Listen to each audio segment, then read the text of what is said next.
So while I was rummaging around in my purse that morning while I was finding those food bars for my friend Joanna, I noticed in my purse that I had something quite odd. It was something that I had gotten out of the garage, and I hadn't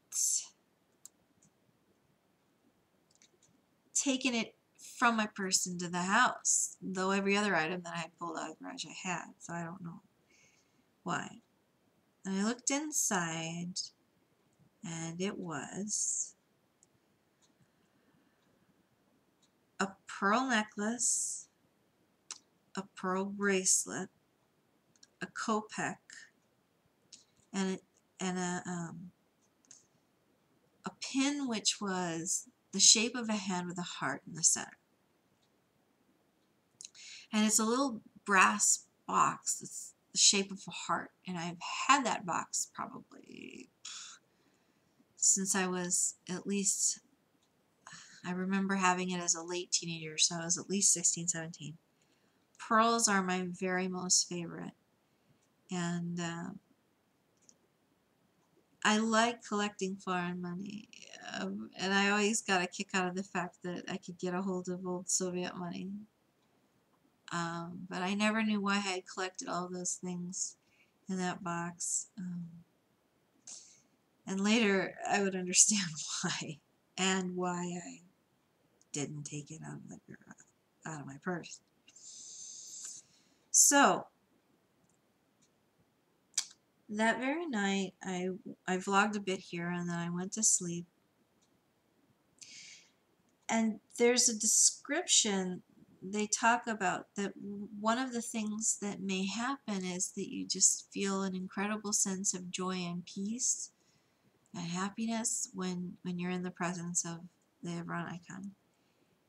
And that was definitely the case, because what I found was I wouldn't engage verbally with people in the same way that I might have regularly. I don't know. And I mean that in ways where I could have taken the conversation to the negative, that it just wasn't even a thought or appealing to me. And so I simply wouldn't. And that was interesting to note as a response to visiting her twice in one day. There it was. I woke up the next morning, and usually I take the opportunity when I wake up, often because it's before when the boys are up, that I'll stand up first thing and start to say prayers. Sometimes that gets a little pushed past breakfast if the kids are awake. So I do what I can as much as I can when I can. This morning when I woke up, the first thing I thought of was to say my prayers, but I did get distracted. And I don't know what happened, why I got distracted. I don't know. Changing a diaper, I don't know. And before I was able to go to breakfast, right by my bed is where I have all of my icons. And I had kept all of the cotton bud stuff out here in this room. Okay. I had bent over to get something, and all of a sudden I smelled that smell of roses, that distinctive one. And I oh my gosh, I have to say my prayers. Like she was reminding me. And I was like, wait a minute, where is that smell coming from? It's not on my hands. I've washed my hands. Where is that coming from? And it only was for an instant, long enough for me to remember to say my prayers, and then the scent was gone. And I was totally surprised. I went and I got to say all my prayers. Good morning. When I very first had seen one particular icon that Yusuf had shown, it was for the Annunciation. And for a time I had it as my icon avatar. I don't know if I still have it, but I'll look for it if it says.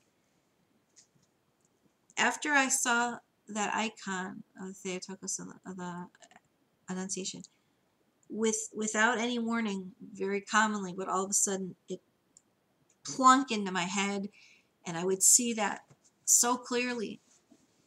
It got so pervasive that it became to a point frightening. And I said, to Holy Mother, please, it's too much. I please. And the intensity of that receded. And then I missed her and I begged her back. And the way she came back was more softly. It wasn't a straight into my thought of my mind's eye, but more like a fade in and then a fade out. And I said, thank you, Mother. Now this I can live with. This is good. When I had the smell come, I was like, oh my gosh, I won't ever ask for that. I don't care if I'm only smelling roses for the rest of my life. I will never ask for that to be retrieved away from me, because it's too poignant. I don't know any other way to describe it.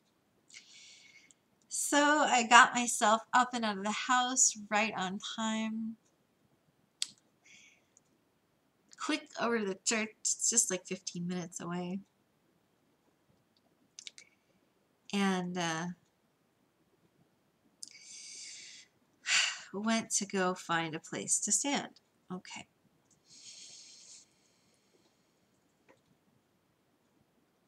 Saw Donna. She was there. We sat together. Stood together. And then we were receiving all the pilgrims that were coming, and they were traveling with the Archbishop. So we waited for all of them to come in, and then we greeted the bishop. Okay. And then we were off and running. I don't know what they call the morning thing when it's not liturgy. I don't know. Whatever it was beautiful, and I knew enough of other parts of different portions that I could follow along. At first I was curious if we were going to be choir that morning, but there were 2 readers, so chanters, so we were fine. And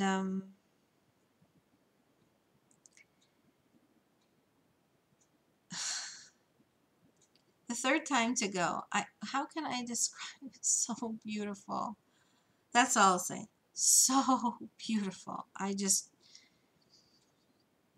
And it was such a blessing being able to pray for other people. There was something that Father Earl had done last night, which was he had asked for people to write down lists of anybody who wanted to be prayed for who was still living. And I put up my list, and he would run through that list of names. He did it, I think, a good 4 times. The whole list, and I'm talking like a lot of names, and he would just spout them.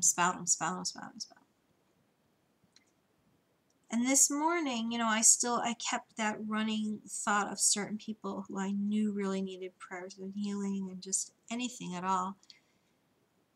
And it felt so good to do that. I don't know. Anyways.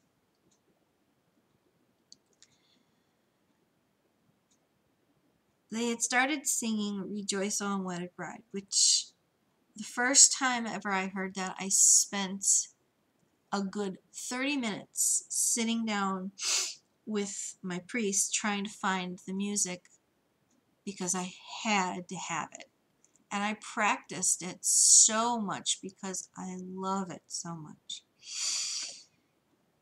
And I think that might have been the first piece of music that I actually took home, because I've taken home practically a whole notebook now that I've Xeroxed off.